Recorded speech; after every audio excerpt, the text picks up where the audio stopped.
I also really would love to get your take on this moment that happened tonight, a really interesting moment between Donald Trump and Tim Scott. Take a look. She actually appointed you, Tim. And think of it, appointed, and you're the senator of his state, and she endorsed me. You must really hate her. How's that for an awkward moment, Bakari? How's that playing in South Carolina? Oh, it'll be fine for Tim in South Carolina. I think after that he said, "I just love you." He grabbed the mic and said, "I just love you." It's a couple of things. One, I want to read the book about the psychology of Donald Trump and how he gets men to kind of just bend at his will, whether it be a general, whether it be a businessman. You've seen people in his cabinet, you see people in his orbit that just kind of turn into shells of themselves. I had an issue with that because I actually served in the legislature from 06 to 14. I served with Tim and Nikki. Nikki was actually governor for 4 of those years. We all sat near each other. And Nikki went out of her way to make sure that she made an historic appointment with Tim Scott.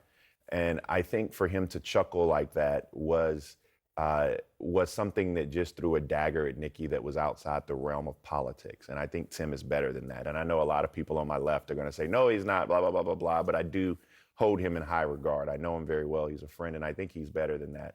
And I think that sometimes when people get around Donald Trump, they bow to the least of us. And that was not a good moment for Tim Scott. It was probably a good moment for Tim Scott in this race against Ben Carson or Representative Stefanik or Sarah Huckabee Sanders, who are probably front runners for the vice president. But it wasn't a good moment for the country, and it made my stomach curl a little bit. I think you almost got Senator Scott's reaction to what Donald Trump said, because he said, well, it's because I love you. I think he said more like, I love you, and almost gave him a hug. But that just goes to show, as you said, the lengths he is going to impress Donald Trump. And you think about what are the qualifications he is looking at for someone in his VP pick. We know he says he's made up his mind, but the team has to make a team decision.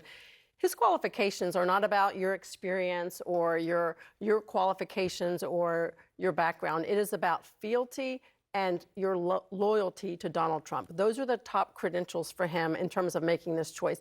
And he wants someone that's out there that is out there and impresses him, but will not overshadow him. And so you have to find that fine line to make sure that you make an impression on him, but you're not going to steal his shine. And Tim Scott, I think, will help in some ways.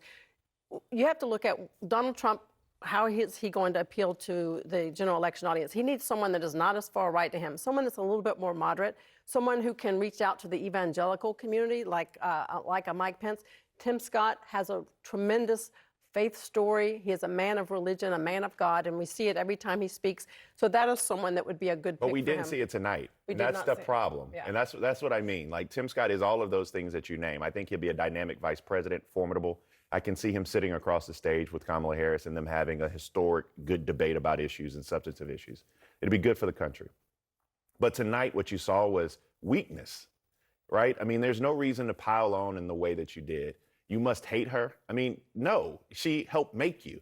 Like, this is what it is. And Nikki Haley does not need anybody feeling sorry for her. In fact, if she goes on for the next 4 weeks, it's going to be the most brutal she's ever been through. But tonight, Tim Scott had a chance to do something different.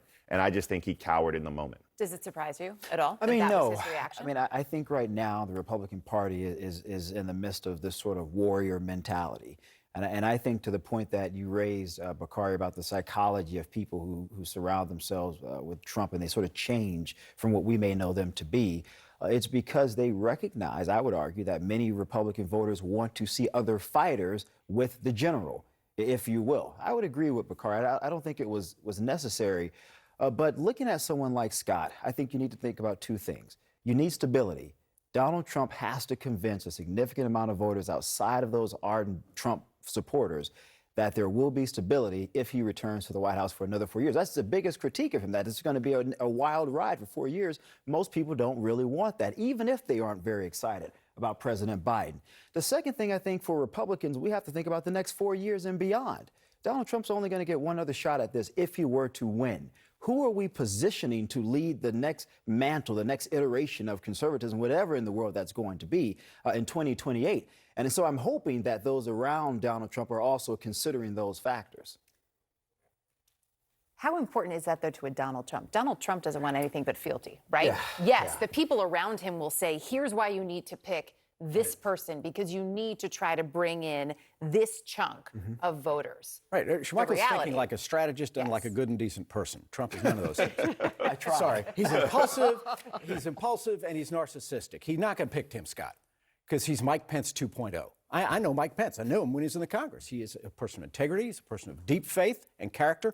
And that led him at the moment of truth to side with the Constitution against Trump. Trump never wants that to happen again. And I think Alice is right to name a couple of these women, Governor Noem of South Dakota, Governor Sarah Huckabee Sanders of Arkansas, Elise Stefanik, the Congresswoman from New York. I think he's going to pick, and I'm not kidding, Marjorie Taylor Greene, the Congresswoman from Georgia. Here's why. Oh, come on, Paul. In addition to loyalty, which she will offer blindly and wholeheartedly and absolutely, there's another thing that Trump really values, and that's clicks.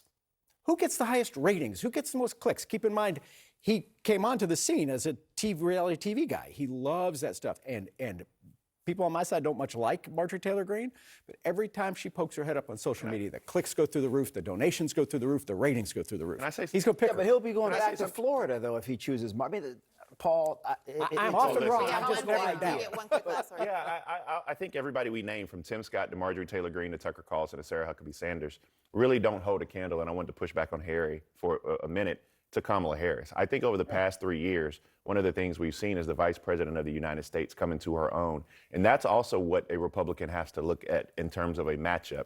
And right now, she, I believe, is actually building comfort amongst Dems as somebody who can step in and do the job, because they've come out of rough and tumble times, and she's actually gotten some on-the-job training.